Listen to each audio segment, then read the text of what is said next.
2026-yilda uy-joy uchun subsidiyalar qachon ochiladi? Huquqshunos bo'lganligimiz sababli bizga juda ko'pchilik fuqarolar shu mazmunda savol bilan murojaat qilyapti. Ya'ni 2026-yil hisobidan uy-joy uchun subsidiyalarga arizalar qabul qilish jarayoni qachon boshlanadi? Bu bo'yicha rasmiy xabar, rasmiy ma'lumot bormi yo'qmi degan mazmunda savollar. Demak, bugun 2026-yil 24-fevral, mana shu kunga qadar 2026-yilda uy-joy uchun subsidiyalarga arizalar qabul qilish jarayoni mana shu sanadan boshlanadi degan rasmiy ma'lumotni o'zi yo'q hozircha. Bu bo'yicha hukumat qarori ham, prezident qarori ham e'lon qilinmadi. Lekin o'tgan yillardagi tahlillarga qaraydigan bo'lsak, o'tgan 2025-yilning o'zida uy-joy subsidiyasi bo'yicha arizalar qabul qilish jarayoni 3 marta ochilgan.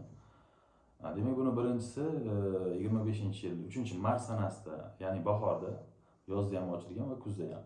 2024-yilga qaraydigan bo'lsak, 24-yilda ham 2 marta arizalar qabul qilish jarayoni ochilgan. Ana shu tahlillarga tayaniladigan bo'lsa, demak, joriy 2026-yilda ham uy-joy subsidiyasi bo'yicha kamida 2 marta, balki 3 marta arizalar qabul qilish jarayoni ochilishi mumkin. Aynan 25-yildagi tahlildan kelib chiqadigan bo'lsak, demak, kelayotgan mart oyida ham uy-joy subsidiyasiga arizalar qabul qilish jarayoni ochilishi mumkin.